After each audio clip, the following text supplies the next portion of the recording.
जय माता दी। मैं हूं एस्ट्रोलॉजर नीलू चौधरी और मेरे चैनल ग्रहों की माया में आपका स्वागत है। वृषभ राशि के जातकों, शनि उत्तरा भाद्रपद नक्षत्र से निकल करके रेवती नक्षत्र में जा रहे हैं और यहाँ ये शनि मंगल का योग समाप्त हो जाएगा और गुरु भी देखिए कर्क राशि में जून से गोचर करेंगे और शनि के प्रकोप को ये कम करेंगे। रेवती नक्षत्र जो होता है वो समृद्धि का नक्षत्र होता है। इस नक्षत्र में सुख के ग्रह शुक्र देखिए उच्च के होते हैं। तो इस वीडियो के माध्यम से समझेंगे कि शनि का रेवती नक्षत्र में जाना वृषभ राशि के जातकों को ये क्या प्रदान करेगा। शून्य से शिखर तक की यात्रा, चाहे किसी पर्वत की हो, चोटी पर चढ़ना हो या उस शिखर की यात्रा हो, अपने जीवन के किसी विशेष लक्ष्य की प्राप्ति के लिए करनी हो, इसके लिए हमें 3 पड़ाव से होकर के गुजरना होता है। सबसे पहला दृढ़ इच्छा शक्ति, दृढ़ संकल्प, दूसरा धैर्य, तीसरा समर्पण। यदि ये आपके पास मौजूद है तो निश्चय मानिए आप इस शिखर को प्राप्त कर लेंगे। और इन्हीं के कारक तो होते हैं शनिदेव।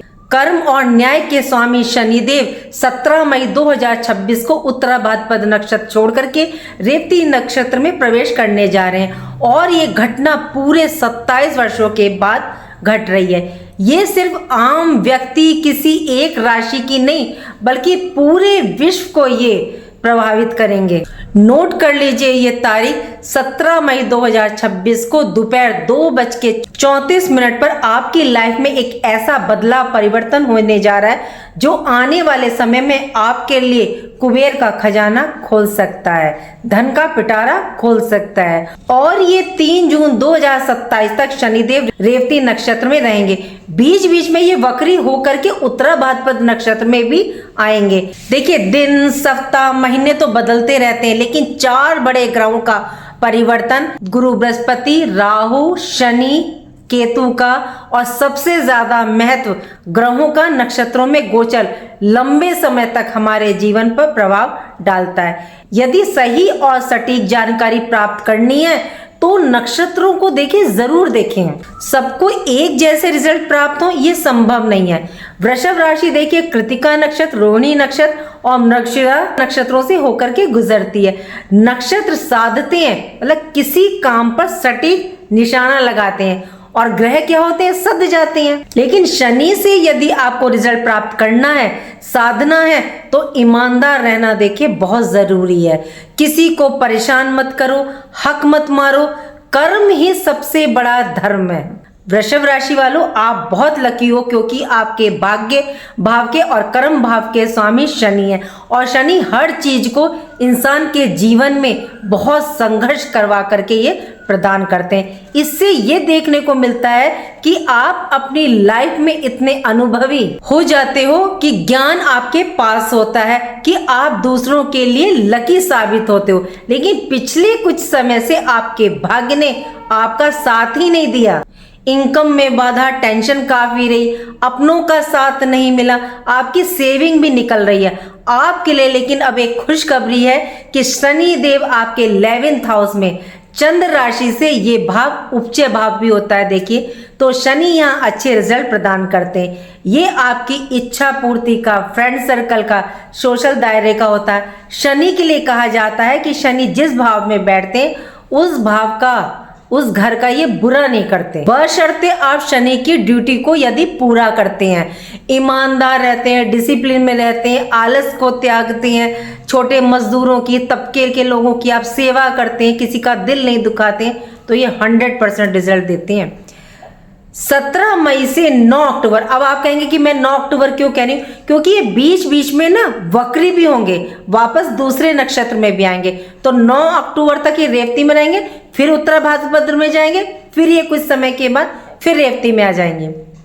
17 मई से 9 अक्टूबर तक शनिदेव भाग्य और कर्म के मालिक होकर के आपकी राशि के आय भाव में गोचर कर रहे हैं। 17 मई को शनि रेवती नक्षत्र बुध के नक्षत्र में प्रवेश कर रहे हैं। 9 अक्टूबर तक आपकी लाइफ में कर्म, अध्यात्म, धर्म दोनों एक साथ प्रभावी होंगे। कैसे? शनि कर्म में और गुरु क्या है, धर्म और अध्यात्म। क्योंकि शनि मीन राशि में है। साथ ही आपकी बौद्धिक क्षमता, विवेक, बुद्धि भी, क्योंकि शनि बुध के नक्षत्र में प्रवेश कर रहे हैं, तो इन कारक तत्वों के स्वामी जो है बुध है। तीनों का संगम देखने को आपको मिलेगा, कर्म का, धर्म अध्यात्म का और बुद्धि का। ये कम्युनिकेशन आपको सोचने पर मजबूर करेगा कि जो दूसरों को राय दे रहे हो, मदद कर रहे हो, दूसरों के लिए सोच रहे हो, इसको थोड़ा सा कम करो, अपने बारे में भी सोचो। और अब आप अपने बारे में सोचेंगे। देखिए, हाँ, मैं एक बात बता दूं, आप लोग पूछते हैं कि मैं जानकारी लगन से देती हूँ या चंद्र से। तो देखिए, ये जानकारी जो मैं आपको दे रही हूँ, ये चंद्र राशि के आधार पर दे रही हूँ, क्योंकि जो बड़े ग्रह, 4 ग्रह होते हैं, देवगुरु बृहस्पति, शनि, राहु, केतु, इनको जो है, या नक्षत्रों की जानकारी हमें चंद्र राशि पर देखनी चाहिए। राहु, केतु, शनि, गुरु, बृहस्पति का फलादेश कभी भी D9 और लगन पर नहीं देखना चाहिए। हाँ, सपोर्ट में देख सकते हैं, लेकिन चंद्र राशि पर देखना चाहिए। इसलिए मैं जो ये जानकारी देती हूँ बड़े ग्रहों की, सिर्फ चंद्र राशि पर देती हूँ। 17 मई 2026 से लेकर के 26 जुलाई 2027 तक शनि रेवती नक्षत्र के चारों चरणों को क्रॉस करेंगे। बुध आपकी राशि में 2nd हाउस धन भाव और 5th हाउस बुद्धि स्थान भाव के स्वामी है। ये समय धन की दृष्टि से काफी उत्तम रहेगा। यदि आपने अपनी वाणी, बुद्धि पर नियंत्रण नहीं रखा, तो शनि का ये गोचर आपको आसमान से नीचे जमीन पर भी ला सकता है। सबसे पहले जानते हैं कि आपके धन, फाइनेंस की स्थिति क्या रहेगी।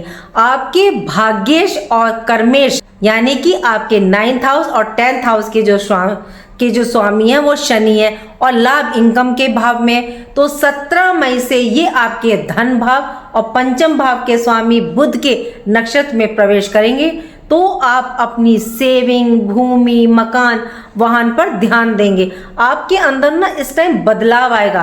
अपनी लाइफ को लेकर के, प्रोफेशन को लेकर के जो मेहनत का रिजल्ट आपको नहीं मिल रहा था, तो वह अब आपको प्राप्त होगा। आपका ध्यान इस समय अपने कैरियर पर रहेगा।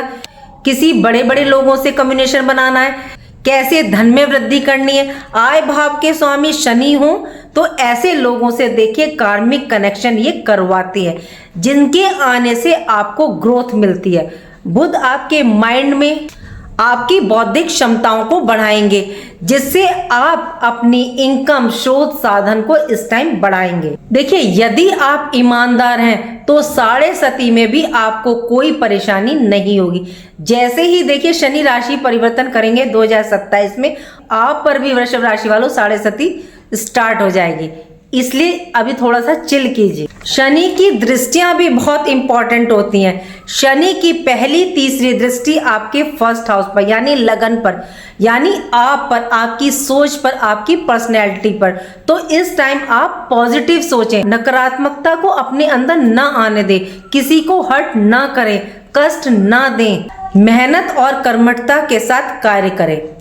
दूसरी, सप्तम दृष्टि आपके पंचम भाव, 5th हाउस पर, और ये भाव आपकी शिक्षा का, संतान का, लव रिलेशन का, आपकी क्रिएटिविटी का, इनोवेशन का। यदि आप स्टूडेंट्स हैं तो इस टाइम अपना फोकस, कंसंट्रेशन अपनी पढ़ाई पर बना करके रखिएगा। डिसीजन इस टाइम सोच समझ करके ले। इस समय जो माता पिता हैं वो भी अपने बच्चों पर ध्यान रख करके चलें। क्रिएटिविटी का भाव है। इस टाइम आपको ना क्रिएटिव रहना है, नई नई चीज़ों को सीखने में, स्किल्स में आपका इंटरेस्ट इस टाइम बढ़ेगा। ये भाव संतान का भी है। जिनको संतान प्राप्ति नहीं हो रही थी उनके लिए बहुत अच्छा समय, लेकिन लव रिलेशन वाले थोड़ा सा सावधान रहें, अपनी वाणी पर कंट्रोल रखिएगा, नहीं तो वाणी के द्वारा आपका रिश्ता बिगड़ सकता है। तीसरी, दसम दृष्टि आपके 8th हाउस पर, ऑकल्ट्स के क्षेत्र में, रिसर्च के क्षेत्र में है, तो आपको काफी अच्छे रिजल्ट प्राप्त होंगे। एस्ट्रोलॉजी, गुण विद्याएं, मंत्रों में आपका रुझान इस टाइम बढ़ेगा। कोई पुरानी पेमेंट आपकी रुकी हुई है तो अचानक से आपको वापस मिल सकती है। आपको अपने बुजुर्गों से पैतृक संपत्ति के रूप में भी धन प्राप्त हो सकता है। यहाँ जो आपको ध्यान रखना है कि शनि जो है ना बुध के नक्षत्र में, और बुध पंचम भाव के स्वामी है, और पंचम भाव जो है शेयर मार्केट का, जुआ सट्टा का होता है। तो आपके अंदर ना रातों रात शॉर्टकट रास्ते से पैसा कमाने की इच्छा पैदा होगी। यही गलती आपको नहीं करनी है। ओवर कॉन्फिडेंस में आकर के शेयर मार्केट में सट्टे में बिना सोचे समझे पैसा ना लगाएं। धन भाव सेविंग सब आपकी जो जमा पूंजी वो पानी की तरह फिर बह जाएगी। कैरियर की दृष्टि से आपका उत्तम है। नेम फेम पावर का है 10th हाउस और इसके स्वामी शनि आपके 11th हाउस में। 5th हाउस मैनेजमेंट का, तो वर्क प्लेस पर आप अपनी नीति कुशलता से ऑफिस में अपना दबदबा बनाएंगे। जॉब चेंज के लिए बहुत ही उत्तम समय है। 11th हाउस में शनि है। बिजनेस नेटवर्किंग सोशल नेटवर्किंग का है ये भाव। सोशल दायरा इस टाइम आपका बढ़ेगा। 2nd हाउस देखिए वाणी का है, तो आप वाणी के द्वारा प्रोजेक्ट कॉन्ट्रैक्ट प्राप्त करेंगे। लेक्चरर है, सेल्स में है, तो या आपका कम्युनिकेशन वर्क है, तो काफी अच्छे यहाँ आपको रिजल्ट प्राप्त होंगे। एक्सपोर्ट इंपोर्ट के लिए ये समय काफी बेहतरीन है। ये समय फाइनेंस की दृष्टि से काफी अच्छा है। पुरानी रुकी हुई पेमेंट्स आपकी आएंगी। यहाँ एक बात और नहीं भूलनी चाहिए कि शनि गुरु की राशि मीन राशि में है और गुरु बृहस्पति 2 जून को अपनी उच्च राशि कर्क राशि में प्रवेश करेंगे। गुरु की नवम दृष्टि अमृत दृष्टि अपनी राशि मीन राशि पर यानी शनि पर रहेगी। सोने पर सुहागा। बड़ों का इस समय सम्मान कीजिएगा। यदि आपके गुरु हैं तो उनके आदेश का पालन कीजिएगा, तो बस बल्ले बल्ले है आपकी। और शनि को देवगुरु बृहस्पति यहाँ शांत भी करेंगे। जो वो रिजल्ट नहीं दे रहे थे उनको रिजल्ट देने के लिए ये बाध्य करेंगे। अगर नक्षत्र के अकॉर्डिंग बात करें तो वृषभ राशि में जो पहला नक्षत्र आता है वो कृतिका नक्षत्र आता है। जिनका जन्म कृतिका नक्षत्र में हुआ है तो उनको कुछ परेशानियां आ सकती हैं, समस्याएं आ सकती हैं, उनको कुछ मतलब कार्य में स्ट्रगल करना पड़ सकता है। कृतिका नक्षत्र के लिए देखिए रेवती नक्षत्र जो होता है 50-50 का रिजल्ट प्रदान करता है। तो यहाँ आपको उपाय करने होंगे। यहाँ आप रेवती नक्षत्र के देवता पूषण के मंत्र का जाप करें या फिर आप बुध के मंत्र का जाप करें। दूसरा नक्षत्र है रोहिणी। जिनका जन्म वृषभ राशि के रोहिणी नक्षत्र में हुआ है उनके लिए बहुत ही शुभ परिणाम देंगे शनिदेव। ये आपको काफी कर्मठ बनाएंगे। तीसरा नक्षत्र है मृगशिरा नक्षत्र। जिनका जन्म मृगशिरा नक्षत्र में हुआ है वो भी थोड़ा सा ध्यान रख करके चले। थोड़ी सी ये रुकावटें उत्पन्न कर सकते हैं। यहाँ आपको विशेष तौर से अपने स्वास्थ्य पर ध्यान रख करके चलना होगा। आपको ओम सोमाय नमः का जाप करना है और ये जो मंत्र का आप जाप करें तो चंद्रमा को जल देते हुए कीजिएगा। ध्यान रखना है कुछ बातों का वृषभ राशि वालों।